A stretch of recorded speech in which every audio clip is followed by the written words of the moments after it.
Well, hello there. I'm Christina, astrology coach at Heart Horizon Astrology and host of Astrology with Heart. This is episode 7, and we're going to be talking mainly about the new moon coming up in Sagittarius on the 20th of December. It's happening at 28 degrees and 24 minutes, and that's at 1:41 a.m. GMT. Just to note, as I always say, I'm in the UK, so I'm going to use UK time, but please adjust for your own location. Also, as I'm talking, if you do have your own natal chart, have that on your phone, print it up, keep that with you. If you don't have one and you'd like one, there's a cat in my window. This is next door's cat, actually. Not a very nice cat, but anyway, he's cute. If you would like one, then you can go to my website. The link is below. And you're going to need your date of birth, time of birth, and location. It will chug out a chart for you, and that is going to be so handy as we're talking. Right, I think he's gone. We're safe to continue. Okie dokie. So, new moon in Sagittarius. Sagittarius sun here. And you can't really help but love Sagittarians. I mean, they're just so... They've got such a big bundle of fiery energy. There's a passion about them, this adventurous spirit, the big grins. It's a cat kind of day. That's my cat in the window now. Probably sense the other one. Ugh. All right. So, with the planet Jupiter as the ruler, I mean, this is the largest planet in the solar system and really symbolizes that kind of expansiveness, that real big energy that Sagittarius has. It's also known to be the planet of fortune and joy, so I think that makes a lot of sense. Sagittarian's birthday needing be Christmas, a very joyful occasion. So let's look at some of the key themes around Sagittarius. And I think, yeah, I'm going to start with this one. The energy of the seeker. And I love this quote, constant seeking precludes finding. It's one of my favorite quotes. I don't even know where it came from, but I love it because there is this such an adventurous spirit that it's really in the act of being adventurous and finding something that Sagittarius is just so happy.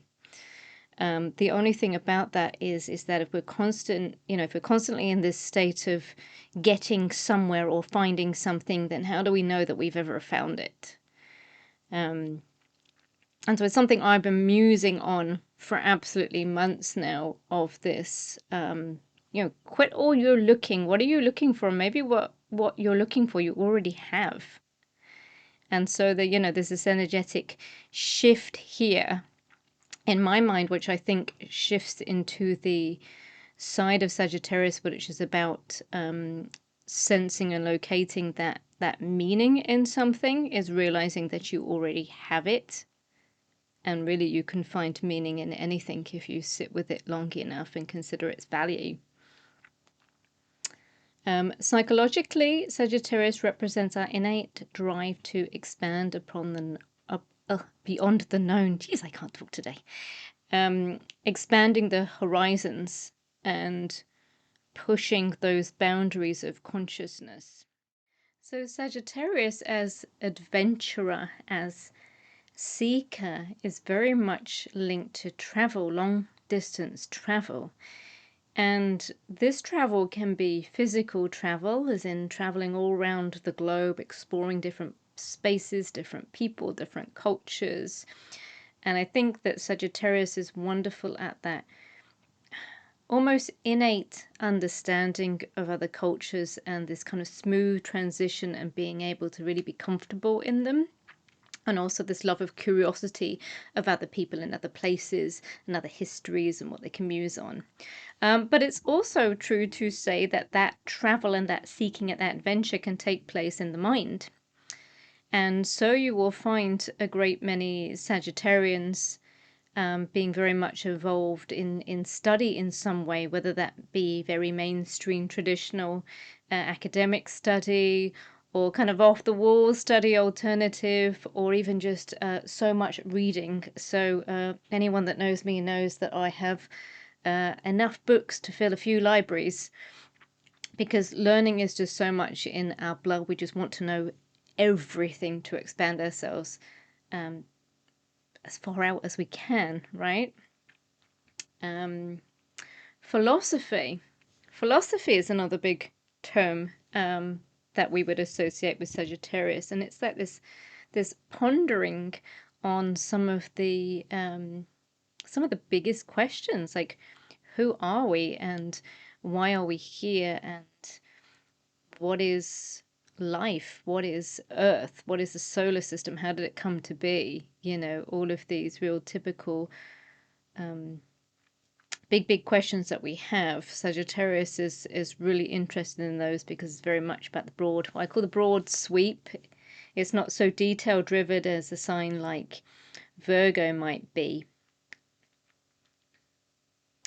And so all of that travel of body and mind is fodder for Sagittarian to understand itself and understand its surroundings, and basically why we're here as much as it can do, and to establish its purpose in life and what it finds meaningful. And you know, I said before, you can have kind of and I have known people to be what I call the global nomads. They travel here, there, and everywhere, but they don't really feel a sense of belonging. Really, that belonging is, if I want to be cute about it, it's in your heart. Like, you can belong anywhere if you can find that sense of connection and meaning to it. Another big one actually is I put faith and belief, although faith I would attach more to Neptune in a sense, but definitely belief and belief systems would be highly Sagittarian. I've got down here the courage to risk the familiar for the promise of growth. And you know, we've got the signs that would really love that sense of comfort and familiarity, like Cancer and Taurus. Sagittarius, though, as a fire sign, and definitely a sign that would share Aquarian's love of freedom, wants to be able to not have any shackles anywhere, and just rush out and explore. So, you know, I don't know that I would say personally that I don't have an attachment to comfort on a sense, but definitely like that, like I would prioritize this element of growth, and I would say, what can I walk from that would give me that growth? And yeah, you know, will it at the end of the day provide that sense of meaning if I do that, if I risk leaving this familiar space, this familiar feeling or person or place or experience? But when it comes to belief systems, we can almost attach the word guru here, you know, especially if we're given that Sagittarius being the teacher. So not just the student, but also the teacher, right? And if you're a teacher and you have your very strong beliefs and you're very attached to those beliefs, then would it not make sense that you would want to convert other people to your belief system? And we do have to be very, very careful that you know, this understanding of how do I want to put it, you know, we have all different belief systems in the world, and there's almost a unification in them all, and surely they celebrate the essence of the same thing, and so why convert? But it is there in the Sagittarian archetype. If it ends up being over exaggerated, that it could look to convert people to its own way of belief, which can be very comforting in itself. Now, this might be a little bit of an odd one for 3, but I really love this one, so I'm going to add it in there. And what I'm going to add in there is intuition, because Sagittarius is associated with natural laws. Also, Jupiter was the ancient ruler of Pisces, and Pisces would be hugely intuitive. So it makes sense, right?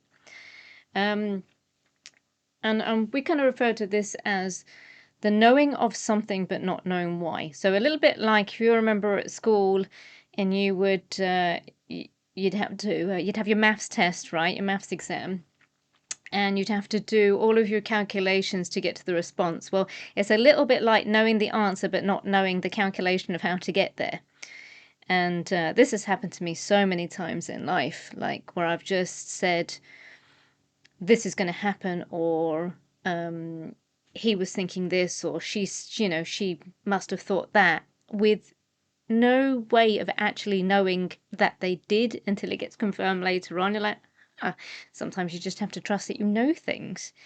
But there is that great sense of knowing because Sagittarius is so consumed with these natural laws and this self-questioning. It's like it already knows the responses before it's even questioned. It's like it's in its cells almost.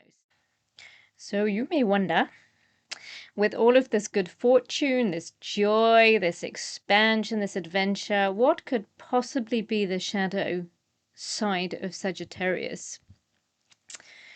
Well, in the pursuit of adventure, there's a definite need for this freedom to be able to do it. And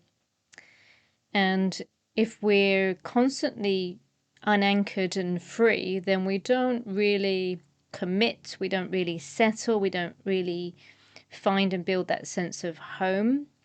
And so, you've got this kind of restlessness that can take place in the Sagittarian archetype, where it is just constantly seeking throughout its entire life. And that can be, for a home, a place to, an abode, a place to be, or a partnership, or a career and working life, anything really. Like, it just might not totally commit to it and constantly question it and constantly feel it needs to move because, why do I want to spend my time here when I could be doing that? So it can be pulled in different directions at times.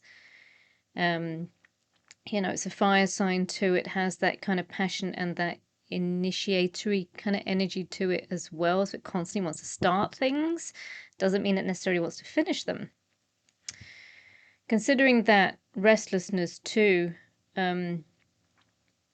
especially when times become a little bit more serious, let's say, or even more challenging, there can be a tendency to run. So to run away from that seriousness that's going on. I wouldn't exactly say not take responsibility for it, but just this, it's too much for me. It's not adventurous anymore. It's not enjoyable anymore. I'm going to move on to what is. And also you've got, this major expansion means that it can tend towards exaggeration, especially in things like, storytelling. This is more than what it is, or something is happier than what it is, or even something is worse than what it is. Jupiter is going to expand everything it touches for good or ill. Another note is what goes this way can also kind of go this way with Sagittarius, is, you have got that oversized joy, right? An oversized expression. And especially when it has an adventure or quest in mind, when it's in it, it kind of burns with it. But when that isn't there, you can see the other side. You can see this almost depressive side of Sagittarius when it doesn't have this quest to follow. It can be very, very down about it. Okay, so we have talked a little bit about Sagittarius and the Sagittarian archetype and some of the key themes. But that's not going to mean much until we start looking at weaving that into this new moon that is happening 20th of December, 1:41 a.m. GMT, and at 28 degrees and 24 minutes. So if you have your chart, please have that with you. Take a look at between about 24 and 29 of the mutables. So that's Sagittarius, Gemini, Pisces, and Virgo. and also look about 1 to 3 of the cardinal signs as well. That's Cancer, Capricorn, Libra, and Aries.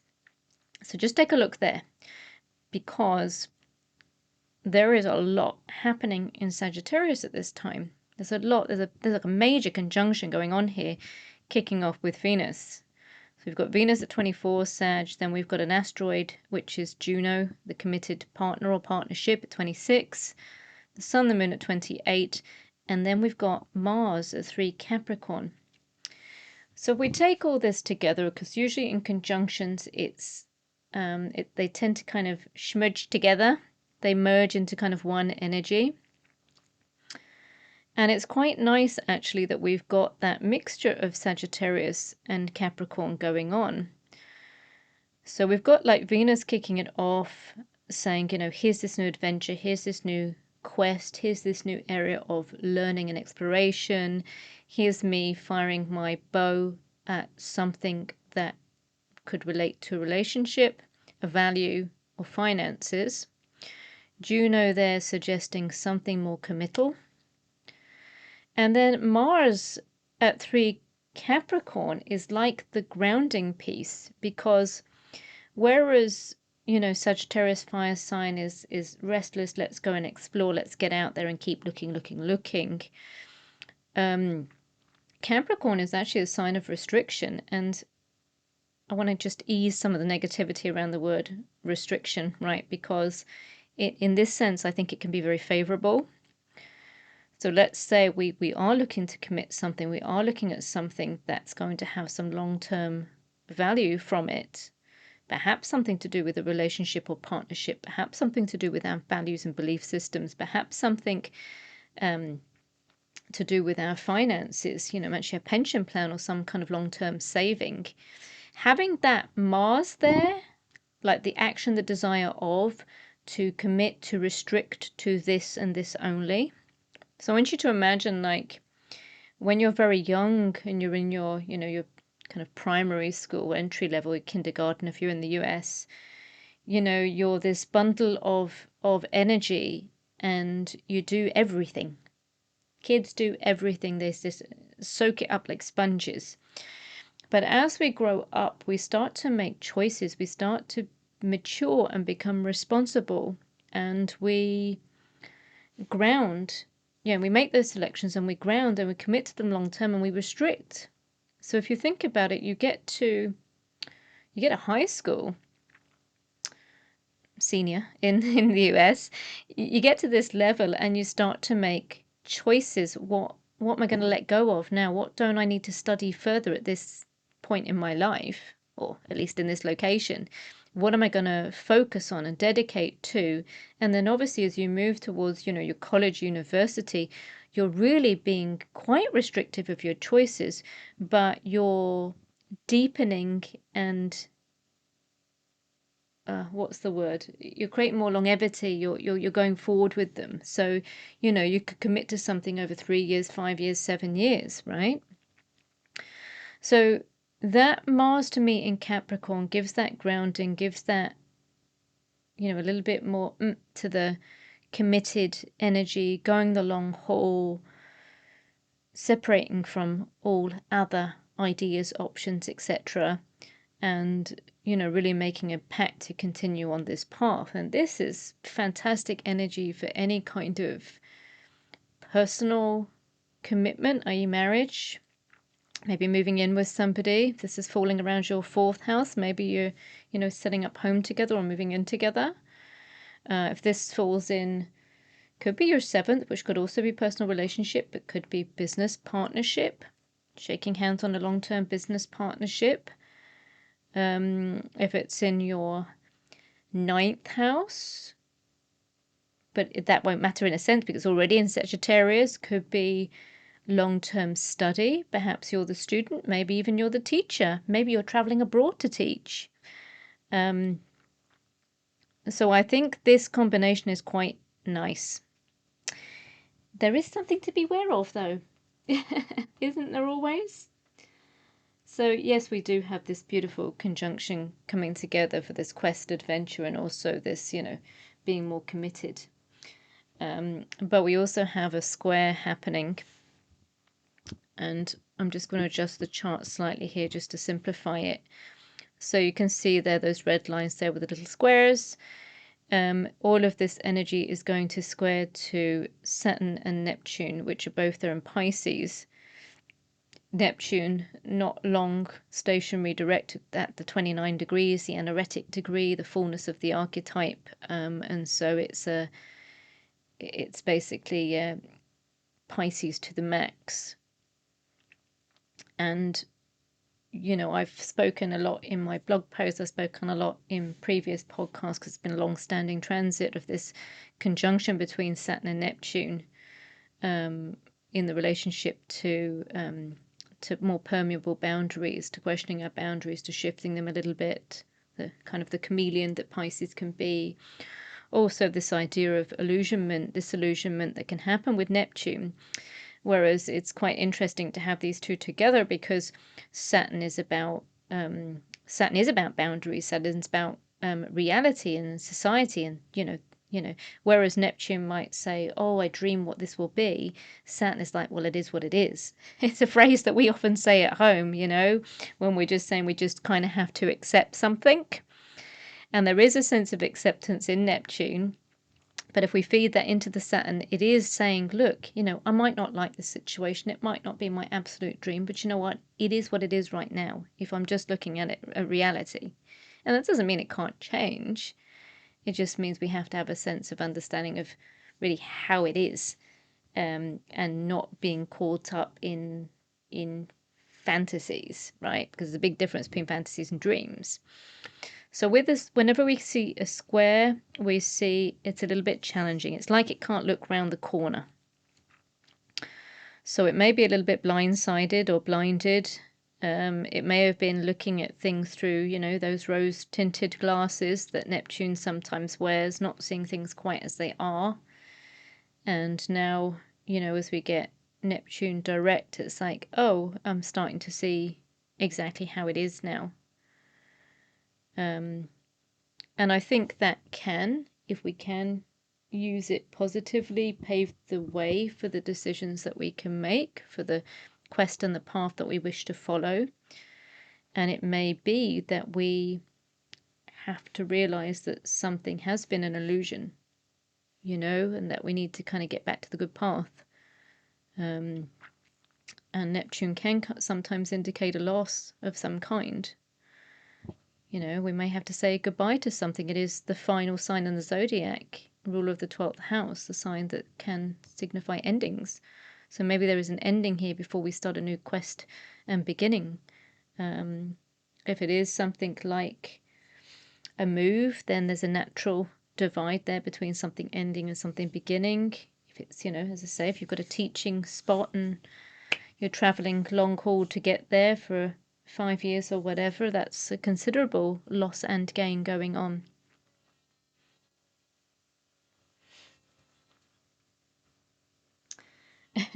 I've put down here Neptune going direct is a little bit like waking up from a 10-year coma. Yeah, you know what? You're a bit confused, you're a bit dazed, you're not quite sure what's going on. But now you've woken up. And there is a benefit to that. You just might not see it straight. We've also got, I'm going to come off that for a moment. So the ruler of this new moon is Jupiter. I'm going to click on Jupiter here again to simplify it. Jupiter is at 22 degrees of Cancer and it's retrograde at the moment. And it's in an inconjunct of Venus, but I'm not going to talk too much about that because it's not quite as significant an aspect. It is in a trine aspect to the Saturn. It is essentially in a trine aspect also to Neptune. To be honest with you, a little wide, but it is too.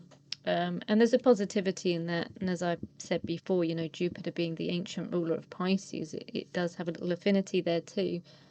That could give us more flow towards good fortune. This is a good decision right now. Jupiter is favoring it, definitely.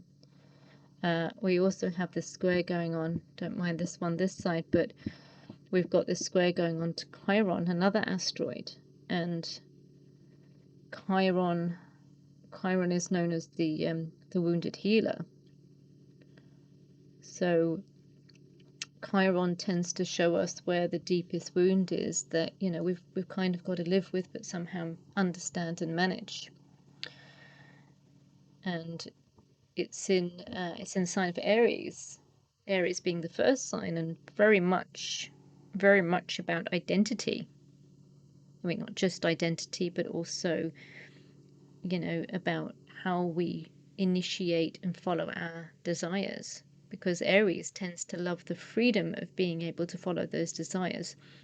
But I feel with Chiron there, it can feel wrong in some way, or perhaps we've been made to feel wrong, that our personal desires are wrong, or that we can't initiate something else has to be considered.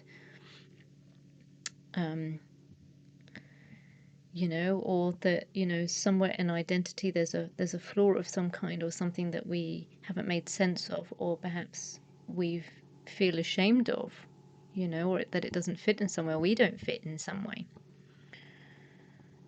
You know, and when you've got that square there to Jupiter, you know, Jupiter expanding everything it touches, as I said before, that can really exaggerate that feeling too.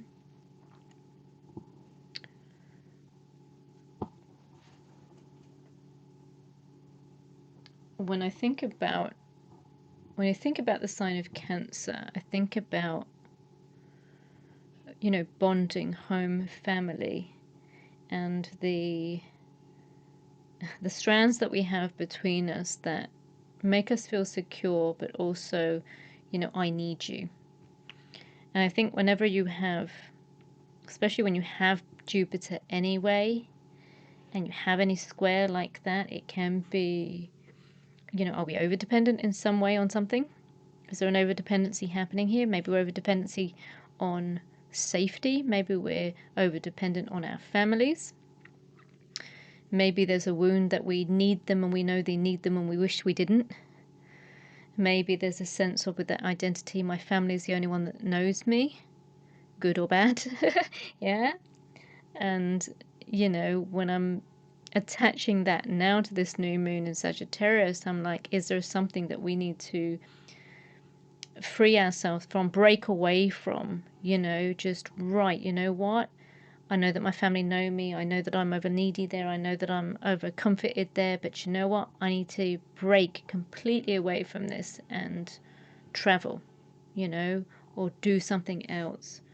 And another way this might come up for you is, you know, obviously Jupiter being attached to that deeper sense of meaning and this questioning of, what do I mean in terms of my identity? How do I affect this? What's my part to play in this? Whatever this is, take a look at where it lands in your chart, you know, could be, you know, what's my part? Where is my meaning in terms of my career, or what I do at work, or within this team or this network, 11th house, you know, or what's my meaning within my family, you know, my greater family, my childhood family, my parents, grandparents, etc., or the family that I create going forward. What do I mean here? What do my family mean in general? And what would be the pain in my family if we all moved? You know, I've got a friend who's moved to a complete other country with her teenage children. You know, there is a pain around that because it's becoming unfamiliar, but the unfamiliar then becomes familiar eventually. I'm going to end today's podcast with a few questions for reflection and then one ritual.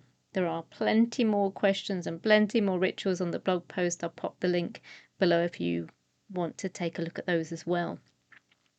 So here are a few questions to reflect on as we come to this new moon. Which beliefs expand me and which confine me? How can I embody curiosity rather than certainty? What leap of faith am I ready to take? And I'm just going to add one extra in here. which is if I'm looking to commit to something long term, where's the meaning in it? And what you can do, this links really nicely to one of the rituals I quite like here, which is kind of a journal, is to be able to use one of those questions, maybe put it down and then start writing a little bit of a free write about it. Or if you want to be a little bit more creative about it, pop them in the word cloud. So put that down as a central question and just kind of link out here. Maybe take, if I was to, as an example, take that one about, if I was to take this step, start this adventure, what's meaningful for me, So let's say I'm considering a teaching spot in, I don't know, in the Far East, where's the meaning? Well, I'll be able to explore a new culture for X amount of years. I'll be able to create a new experience. I'll be able to work very closely with youth. I'll be able to make a difference in terms of humanity. But then on the other side of it, I'm going to be far away from my family. This wouldn't be an ideal time for me to settle into any kind of relationship. If I'm in one now, should I consider ending it, So do try those out. Take a look at the blog post and see what else there is there that piques your interest. Thank you so much for listening. All of the links and everything I've spoken about, the links are below. Share, leave a review, tell me how great it was, tell me how terrible it was. Come and join me on TikTok or Instagram if you wish. I'm always happy to hear from you, and I will be back in a few weeks, although not right on top of Christmas. Maybe I should take this opportunity to wish you a very Merry Christmas as well. I wish to be joyful from my Sagittarian heart.